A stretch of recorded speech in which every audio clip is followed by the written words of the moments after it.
Hello everybody, this is a subscriber request review video.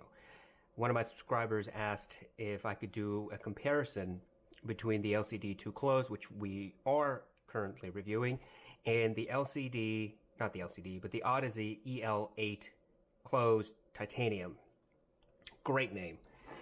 So that's what we're going to do. This is not going to be a fairly long video. I'm going to try to keep it within 30 minutes. And the things that we're going to talk about are bass response, the neutralness or the representation of the midtones, especially the vocals, and whether there's peaking or not peaking in the treble region. What we're going to do is I actually went out and purchased a headphone switcher for about 20 bucks, and this is a passive switcher. So what you do with this is all 3.5 in. You plug in, excuse me, a standard 3.5 millimeter cable for the in, and then you have 2 outs for either headphone. Now I have to use an adapter because if I have a 1/4 inch, I have to use an adapter to 3.5 millimeter to get that to work. But it's passive, number one. Number two, I can switch between 1 and 2, and when 1 is selected, there's no feed going to 2 and vice versa, which is good, because it allows me to concentrate on just one headphone. There's no other interference, and the entire signal is going to one headphone. Now, with respect to the amplifier, I was sitting around thinking, like, God, which amplifier should I use? And I figured, you know what? This review is going to happen at some point. Might as well point it out to you. So, what I have here, if I can get my there. So, by the way, on my head is the DJI Osmo Action, and the review on that's going to start relatively soonish. So I'm working out some of the kinks and learning the camera, so that's why we're going to use this now for this video. Okay, so this is what I call the middling audiophile DAC amp section. Now, what do I mean by middling? I mean people who love their music, who want to get the best sound they can at a reasonable price. And so this is the trio of headphone amplifiers, solid state headphone amplifiers, that is constantly recommended by middling audiophiles to middling and beginning audiophiles. Now, I don't mean this in a derogatory way at all. I don't mean that middling is, oh, you don't know what you're doing. That's not what I mean. What I mean is individuals who don't have $8,000 to spend on an amplifier. I'm talking about $350, $500, $600 at most to spend on an amplifier. And so that's what this represents here. So I have the Audio GD 1 amp, fantastic neutral amp, great amount of power. I have the Monolith Monoprice Monolith AAA THX desktop amp, and yes, that really is the name, with the words kind of switched around, but that is the name. I have the SMSL SU8, which is a balanced DAC, great USB DAC, very neutral. On top of that, if you can see here, I'll get closer if I can. Right here, this is just a passive switch for RCA and XLR. So I can send balanced signal from the SMSL, which only has one balanced out. I can send that one balanced to this box, and then I can switch amongst 2 balanced amps. Does that kind of make sense? So that was additional cost. It shouldn't cost as much as it did, but it works, and it works really well. So I can only gripe about that so much. And right underneath the Monolith THX is a THX AAA 789 from Mastrop. I was able to find one, and I got one. And so this is going to be a comparison at some point, because I don't know if people have actually done a head-to-head comparison between the Monolith and the AAA. The AAA can't be found. You can only find it on eBay for exorbitant prices, at least double, sometimes triple the price of the original product when it was released on Mastrop for, I think, $350. And the Monolith there's some people talking about it, but nobody's really reviewing it, which is strange. So maybe I'll be the first person to review it, but knowing my review style, which takes a long time because I need to get through everything and learn the product, maybe I won't be the first one. Who knows? Regardless, we are going to use the monolith. Okay, so it has its own DAC. So that's one of the benefits of the monolith. It's got its own built-in DAC. It also has balanced in, if you wanted to do that, if you want to get balanced in from, say, the SMSL. But I don't want to do that. I want to use the built-in DAC because I want to review that as well. The setup process was a little difficult because the instructions aren't very clear and there were some issues. But anyway, I have it up and running. So let me just start this off. What I'm going to have to do... No, that's not it. So I had a 1/4-inch adapter here somewhere, and I don't know where it went.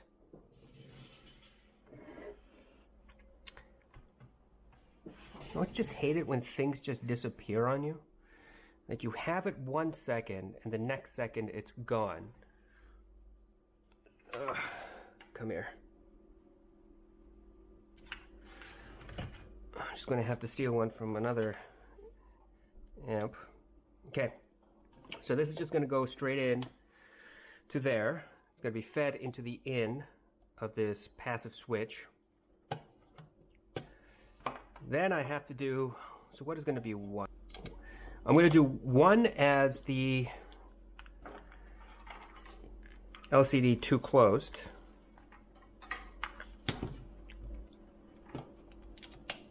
And 2 is going to be the EL-8, but since the EL-8 already has a 3.5mm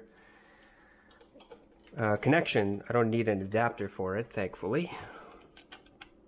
Okay, and I can switch back and forth. Right now, number 2 is selected. If I play some music,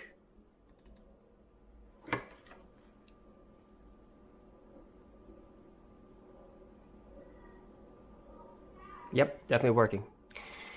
All right, so let's start with the LCD-2.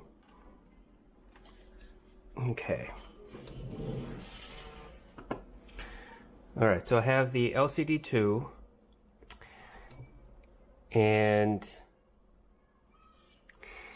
let's get into the playlist. And I finally got Music Scope working, because last time it wasn't working the way I wanted it to.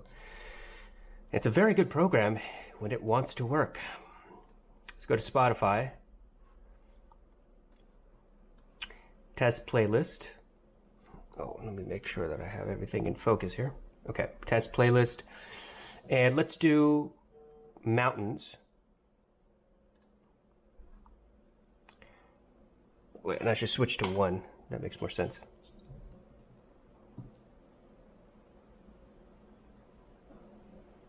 Come in.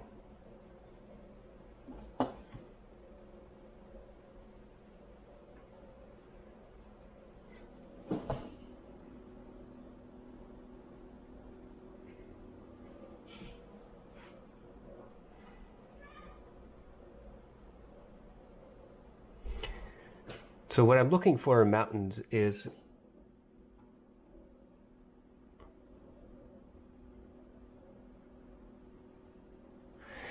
that slow build-up.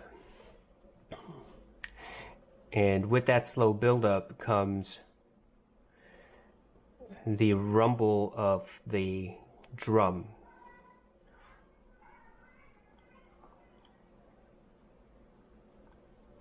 So the left ear cup has one instrument, the right ear cup has another softer instrument. It's a different type.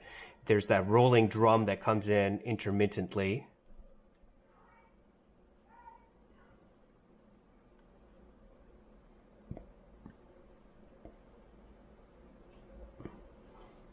What I'm going to do is I'm just going to skip to about midway where it crescendos.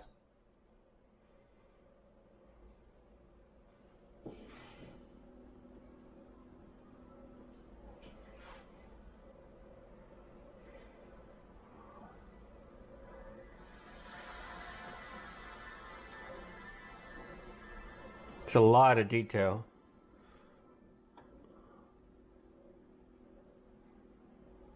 So there's a lot of detail in that crescendo. It's not just the organ, but it's also the drum. It's also the clickety-clack, whatever instrument that is. It's also the violin, and it's the other bass instruments that are, excuse me, that are in this song. And when that crescendo hits, all those instruments come out. And what I noticed with this headphone, the LCD-2, is that they are all very well defined. There's no muddiness. So none of those frequencies of those individual instruments crosses into the other, disrupting the others. Now, can I get better clarity from something like the Mr. Speaker Ethers? Yes, I can. But with respect to this headphone, the representation is very, very good. So all you need to walk away with is knowing that when you have multiple instruments, especially in a song like Mountains, which is complicated in the sense that there's so many different types of frequencies going on, especially midway at this song, when that happens, this headphone does in fact reproduce the sounds fairly accurately. Okay? So I'm going to stop and I'm going to switch to the EL-8.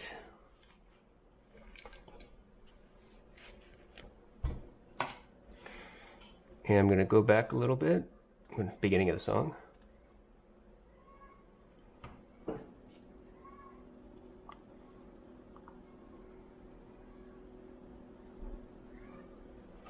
So one of the things I found about the monolith is that the menu system is really weird, and there's a setting in there where you have to hit so you actually get more power to the output, and I don't even know what it is. It is something. I wish I knew what it was.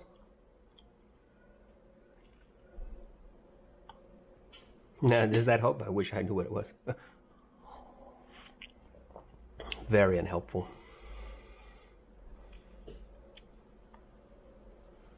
So the slow buildup is there.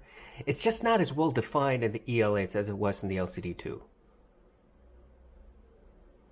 The sound is a little bit more muted. I mean, I'm giving it a lot of juice. On the on the LCD-2, the amp was about at -3-ish, and I'm at -4. It should be -9 right now, decibels. So there's a lot of volume. There's just not a whole lot of detail coming out of the EL-8. The middle of the song is about to start, so I'm not going to skip ahead. And let's see if the headphone falls apart when the crescendo hits.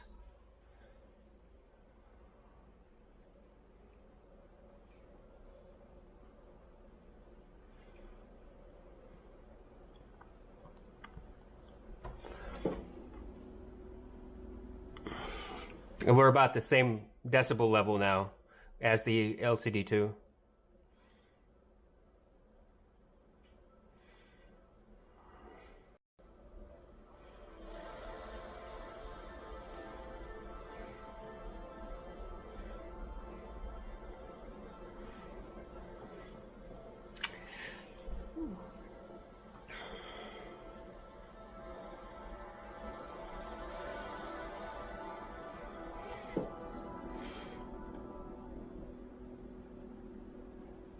Okay. So my impression about this is that the EL-8s do a fairly good job, but they're not in the same spectrum, the same ballpark as the LCD-2. The LCD-2 was clearer. It definitely differentiated amongst all the instruments, but the EL-8s are a little bit muddier. The song just seems less airy, but that's not of all that much relevance. What is of more relevance is that the instruments simply are not as clean and as clear and as differentiated as they are on the LCD-2. And even though I'm giving it clean power, I'm giving it a lot of juice with the monolith there, it just can't keep up. All right, so let's stop. Let's try Want You Back by Haim, and I have the EL-8s on.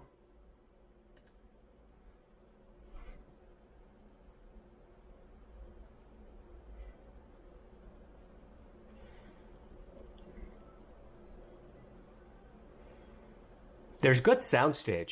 There's an echo at the beginning of this song, about 10 seconds in, and that just reverberates really well on the EL-8s.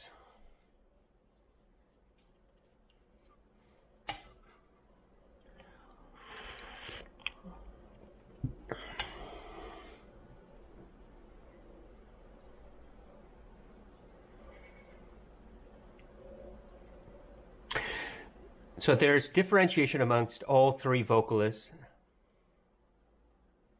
but it's not as clean and as clear as it has been. This song has been on other headphones.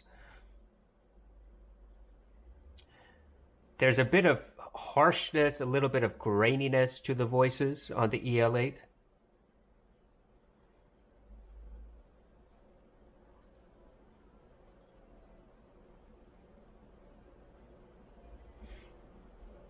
Okay, I'm going to switch to the LCD-2.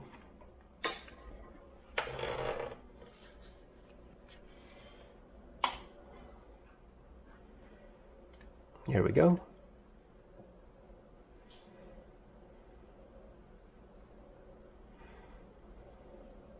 There's more air to this song with the LCD-2.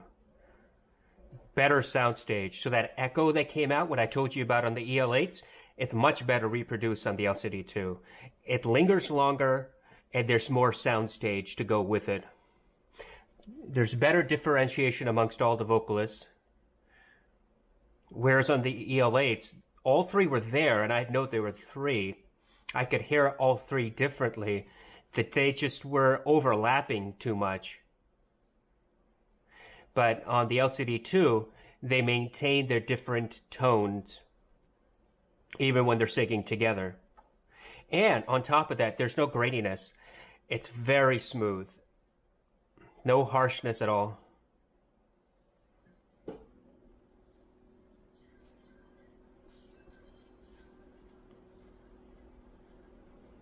You know, even at a higher volume, it doesn't get peaky with the LCD-2. There's no sibilance, there's no ear-piercing noise or vocals or frequency, even at the higher volume. Whereas with the EL-8s, it wasn't necessarily ear-piercing, but it was definitely getting a little peaky.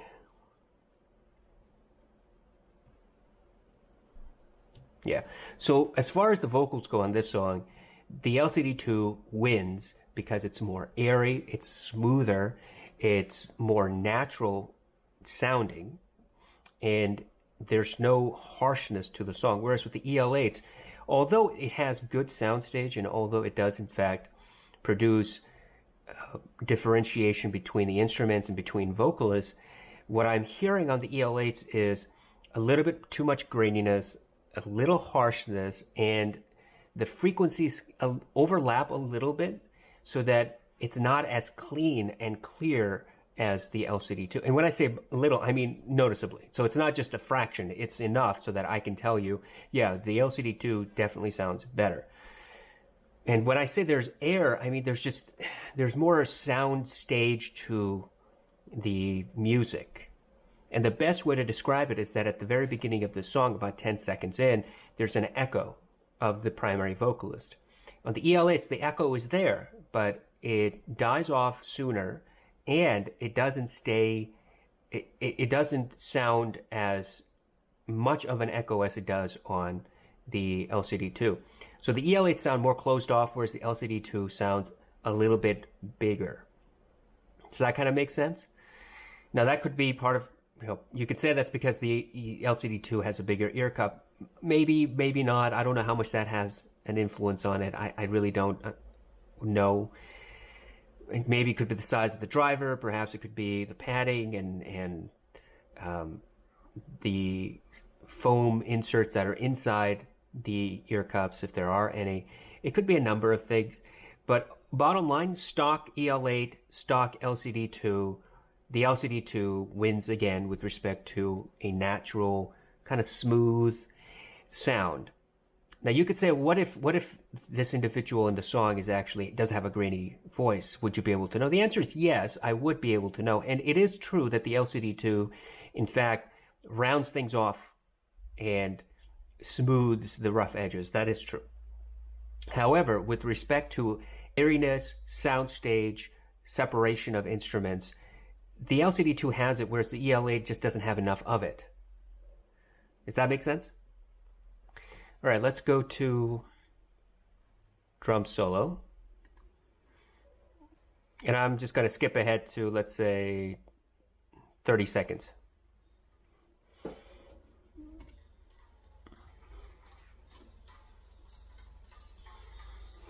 And I'm at negative 10 decibels on the amp, which is fairly loud.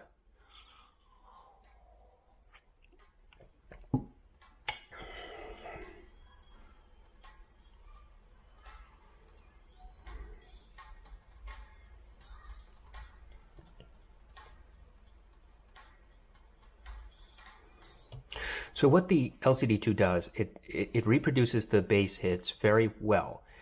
Each is articulate, each is precise, but there's no real oomph behind it. There's no real impact behind it. It's not sharp sounding. And I made this comment before when I was comparing this particular song on the LCD-2 with other headphones. It's not visceral. It's very smooth. Now with the LCD-XC, it is visceral. It is impactful. It is in your face. It gives it to you raw and unfiltered, whereas the LCD-2 does filter out a lot of that harshness. And so the song, the drum impacts come off much easier to listen to, much smoother. So let me switch the EL-8s and let's see if there's a difference. And I haven't changed the volume on the amp, so it's still at negative 10. And hopefully this will not blow my eardrums. I'm going to start 20 seconds in. Oh, let me switch.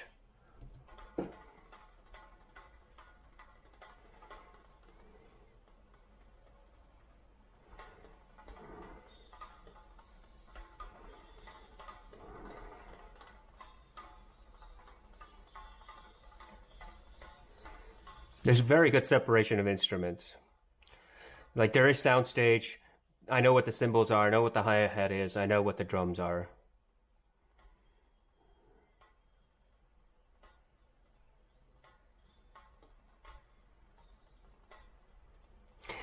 I think that the EL-8s reproduce the drum hits a little bit better. Yeah. The drum strikes on the EL-8 is a bit more forward, a little bit more aggressive than it is on the LCD-2. So the LCD-2 rounds it off where the EL-8s just kind of present it a little bit more. There's more visceralness to it. Is it to the same degree as the LCD-XC? Not even close. But it is noticeably more than the LCD-2. By how much more? Well, if you did the A/B test like I'm doing back and forth, then you'll be able to tell that the EL-8s do in fact have a sharper ring to the drum strike, whereas the LCD-2 has more of a soft approach to it.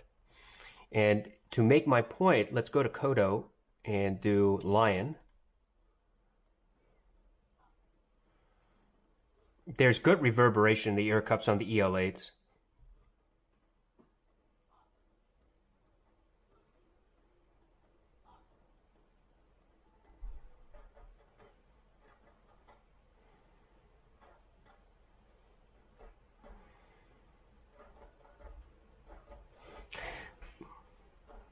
Good impact to the drums, good separation of the different types of drums.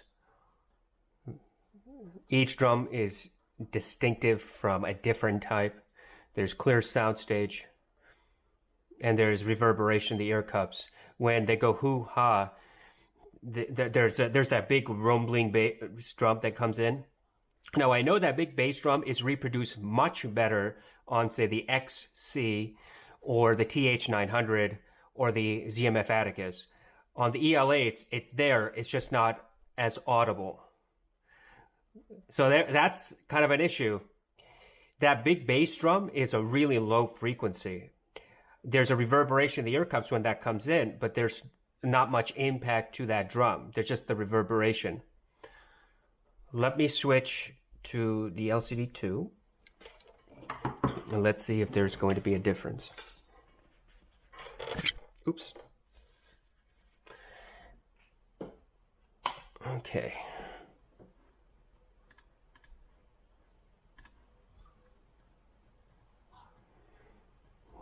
Definitely softer.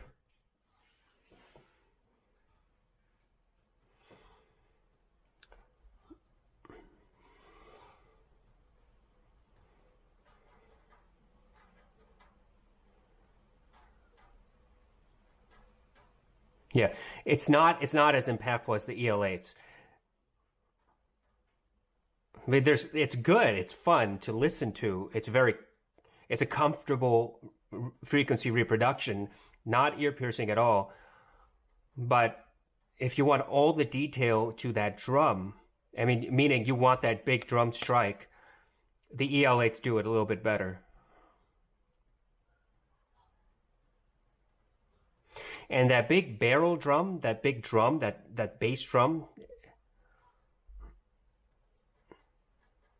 is slightly better on the LCD-2 than it is on the EL-8. See, on the EL-8, it kind of got muddied.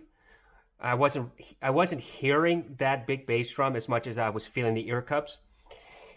On the LCD-2, I can hear it and feel it. It's a little bit better.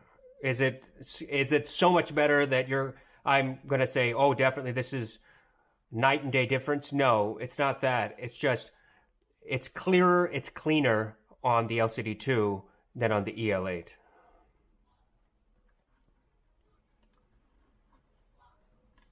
Okay.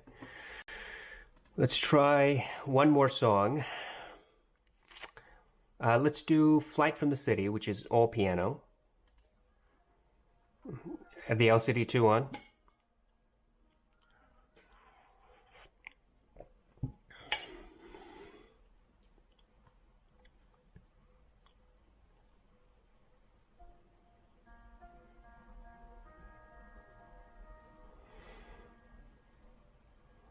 You can hear the micro details of the pianist leaning back and forth in his seat. The piano is smooth. I wouldn't say it's silky, but it is definitely rounded off.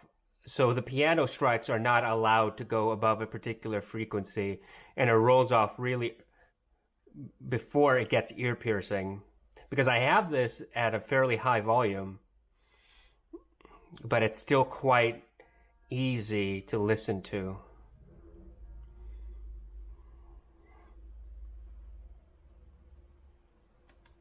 Okay, let's switch to the EL-8.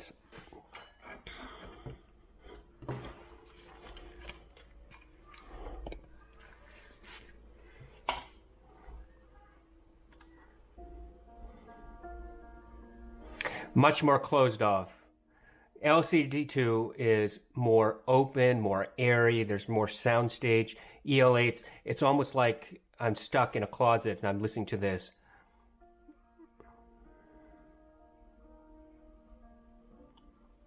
The piano is good, it's just not as well defined as the LCD-2. It sounds a little bit muddy.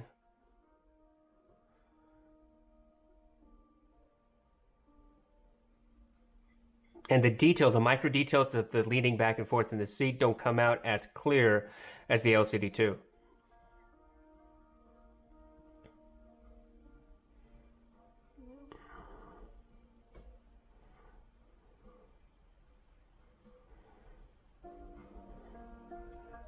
Okay. So the difference again, I mean, it's a consistent difference. The LCD-2 simply is more airy, more soundstage, more detail, more depth than the EL-8s. Now, if I wasn't doing the A and B, would I know that this sounds closed off? Probably not. I mean, I know this song very well. I know how it sounds on various headphones. But on the EL-8s, it's not the strongest song to play on the EL-8s, right? I mean, this headphone, I would say, is not the strongest for this particular song.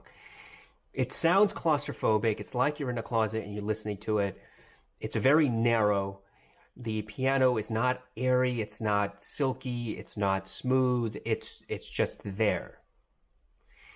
The best way I could probably describe it is by saying that it's being played on a boombox, a good boombox though, but on a boombox, and you're standing in a closet and you're listening to it. That's the way that it makes me feel. Does that mean this is a bad pair of headphones? No, it's not a bad pair of headphones. It's just that it's just not able to reproduce the depth and the soundstage and the airiness that the LCD-2 clearly can. There's a big difference between the two. You cannot confuse the EL-8s with the LCD-2. They're not the same beast. Should we do one more? I think I have time for one more. Let's do Natalie. I just added this. It's by Milk and Bone. I discovered them. Spotify suggested them yesterday. And when it starts off, there's a bass guitar, I think, that's playing. And it just kind of comes up slowly. And then there's a synth that comes up as well. And then there's this really beautiful, soft voice that also creeps up slowly.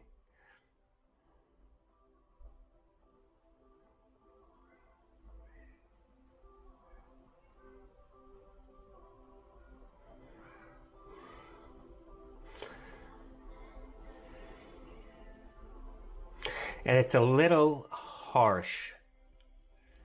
It sounds airy, like there's a lot of airiness to the song itself, but the EL-8s reproduce it in an ear-piercing way. It doesn't sound particularly natural. So let me try it with the LCD-2. Now, I haven't listened to this song with the LCD-2 yet, so this will be the first time I've listened to it on the LCD-2. It was also the first time I listened to it on the EL-8. Let me start again.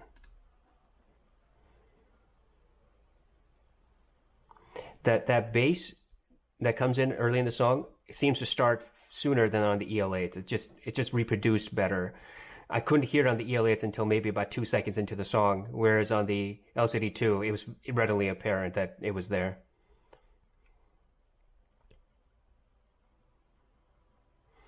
Much more soundstage, more air to the song. It's so, and when that vocal comes up slowly, it's so silky smooth.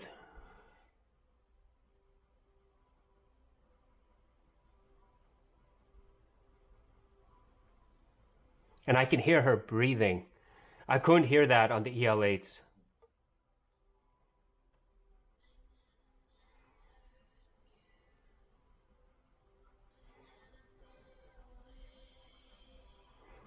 More soundstage, more width to the song. So her voice sounds like it's in a concert hall versus the EL-8s where it sounds like it's just much more closed off.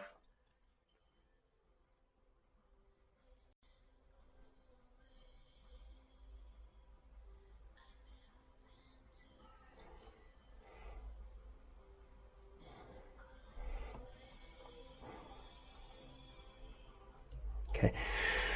I hear a lot more detail on the LCD-2 than I did on the EL-8s. There's a better distinction amongst the instruments, and it's not a complicated song.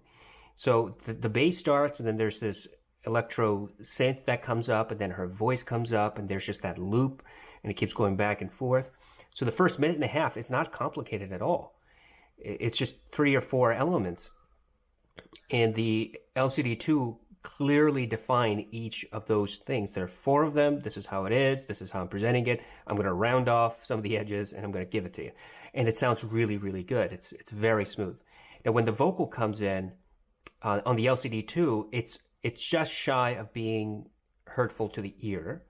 It's not supposed to be hurtful to the ear. I heard this song on the Amazing 99 Classic yesterday, and I just kept listening to it, and it sounded really, really good. But the Amazing 99 Classic is also a bass-heavy, bass-emphasized headphone, and it kind of reduces some of the peakiness itself. And also, I was listening to it on a different DAC, not on... Maybe I was listening on it. It doesn't matter. The Amazing 99 Classic had a different way of presenting the song, which sounded a little bit smoother. But with the LCD-2, it's probably providing that song in a more natural way than the 99 Classic, but still adding its own flavor, which is rounding off early before it gets ear piercing.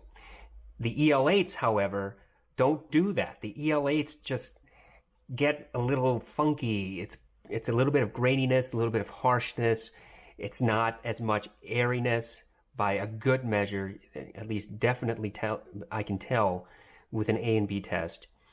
And the EL-8s just sound a little more claustrophobic, right? I mean, you would think that they're both close-back headphones. They're both Audeze headphones. They both use planar magnetic technology. So why is one more open sounding than the other? Well, the size of the driver matters and the tuning matters. So the EL-8s, remember, were made specifically for iPhones, mobile devices, really. They're made specifically, excuse me, for mobile devices. And when you're feeding in all that power, you're expecting it to get better, right? So imagine this. Sometimes you're told, if you go to audiophile forums or you go on YouTube, people will often tell you, you can take a bad pair of headphones and you put in next to a good DAC and amp, you will end up with a very good sound. That tends to be generally true. It is true that if you pair a bad pair of headphones with good source, you can get a little bit more out of your headphones. But your headphones are still going to be crap. They're still going to be bad. They're not going to be very good. I'm not saying that about the EL-8s. I'm not saying they're crap. I'm not saying they're bad. I wouldn't have bought them if then again, I bought the 1770s, but they're not bad headphones. It's just that there's not much more you can get out of them, right? I'm using a fairly good amp DAC. I'm using THX AAA. You know, what if you plug it into 789? Look, I've done the 789 and the AAA and the monolith. Trust me, there's not a huge difference, and there's not enough of a difference for me to even bother going back and forth and making that warm up. I'm not doing it. So, shoot, there's the spoiler alert. The I was about TH9. That's not what I mean. That's a movie. The monolith is sending out very, very clean, clear, precise audio. It's very good. There's no hiss, there's no disturbance, there's no distortion. It's good. All right, let's leave it at that. It's giving you the best you can get at a reasonable price, and it's going to both headphones. One of the headphones just produces the sound better than the other. That's it. Now, what if you say match the EL-8s with a much more expensive amplifier? Well, I don't really have that many expensive I got this, right? You know, what do you want? Do you want a $2,000, $3,000, $4,000 amplifier? Well, there's a limit at which point sound doesn't get any better. Electrons will move in a particular way as guided by the laws of physics. So no matter how much the company wants to market the amplifier and the DAC, physics can't be broken. You know, Chord, for example. I've been having this discussion with one of my subscribers about Chord Mojo and all that, and there seems to be some understanding amongst people that Chord, especially if you're an audiophile or a budding audiophile, that Chord makes fantastic DACs and amps. And look, maybe that's the case, but I've read enough about Chord to say that they're not as fantastic as people say they are. It's good. I'm sure it's very good because they get good marks across the board, but they're not legendary. They're not God. All right. So where was I going with this? Oh yeah. There's a point at which paying exorbitant prices for something is not going to give you an exponentially better sound. So compare the TH789, THX 789, the mass drop version. Compare that, originally priced at $350, to, say, a $5,000 amplifier on an audiophile website. Are you going to get a big difference between the two? I mean, is there going to be a $4,700 difference? of sound? Is that even remotely possible? Yes, it is. It is possible. It's possible if that company that made the amplifier was able to bribe the electrons within the components themselves to behave in a very different way than they would otherwise in some other box that contained them. Yes, that's absolutely right. The cat is both alive and dead at the same time, but only if you pay $5,000 for this DAC amp. It's ridiculous. Okay, that's not how physics works. When you're paying $5,000, you may be paying for slightly better components, or maybe you're paying for really a lot better components with the way they're manufactured, the way they're soldered on, the casing itself, the power supply, the name, especially the name, the design, and some of the functionality. Well, screen, like a big wonderful LCD screen or OLED screen, and you get buttons everywhere, and oh my God, it looks so beautiful, the paint job. Okay, fine, you're paying for all that, but that's what you're paying for. You're not necessarily paying $4,700 better sound. That's not how things work. People who buy a $5,000 DAC, and yes, there are $5,000 DACs, who then also buy a $5,000 amplifier, have spent $10,000, and they, in their minds, at some point have to convince themselves that that $10,000 invested gives them exponentially better sound versus the 789 or the Monolith or the JDS Labs or the Dark Voice or the FX Audio. Okay, so the FX Audio, yes, I understand. JDS Labs, yes, very likely much better sound. But then it becomes a matter of degrees. It's no longer, it stops becoming objective and immediately becomes subjective. When you cross that line from objectivity to subjectivity, you have to pull yourself back and say, okay, now this portion is a little bit too much. I am not going to pay X amount for somebody else's subjective conclusion about a particular device or thing or whatever. I mean, you understand that. If you have two cars and they both have four wheels, they have four doors, they have a roof, they work great, they have, you know, all the stuff that you need, the air conditioner, great, you know, comfortable seats, steering wheel, you know, right. They have all the stuff that they need. But the more expensive car that costs $50,000 has a slightly better engine, and it's got the Mercedes name on it. Whereas the other car has Hyundai on it, and it's $30,000. And it's got an engine that works really well, but it's just not, you know, souped up. It doesn't have AMG written on it. And by the way, if it was AMG, it's probably add another $20,000 on the Mercedes. It doesn't have AMG written on it. So you're definitely going to pay the extra amount to get the Mercedes, which will obviously make you feel so much better about yourself. Well, yes, if that's what you're in it for, if you're going to spend that extra cash so that you feel better about it, that's fantastic. Great, go do that. That's on you. But that doesn't mean somebody else should. That shouldn't be everybody's goal. That shouldn't be a reasonable person's goal, right? If a reasonable person says, I just want something that works, is reliable, and gives me the sound that I want, or, you know, transportation if you're talking about cars, then paying $10,000 for an amp DAC is outrageous, right? I got off on this wild tangent. I'm so sorry. Bottom line, the EL-8s. Let's go back to the EL-8s. Bottom line, the EL-8s will not get any better the higher spec amplifier DAC you get. This is as good as it gets. It's still going to be closed off. It's still going to sound a little muddied. It's not going to be as airy. It's not going to have as much detail. And it's not going to be as resolving. So resolving, I mean, with all those things. As resolving as the LCD-2s. Bottom line. Don't worry about getting a Chord Mojo just to plug into the EL-8s, thinking that it's going to increase the soundstage and it's going to make things exponentially better. That's not going to happen. It's still going to be what it is. Now, is it good for what it does? Yeah, it's great for what it does. If you want a pair of headphones that's planar magnetic, closed back, it can be powered off of a cell phone, then it's the EL-8s. You don't have very many options. I mean, all those things ticking off, there are not a whole lot of options out there. So either this or the Audeze Sign. And the EL-8s versus the Signs. That would be an interesting comparison. But what else you got?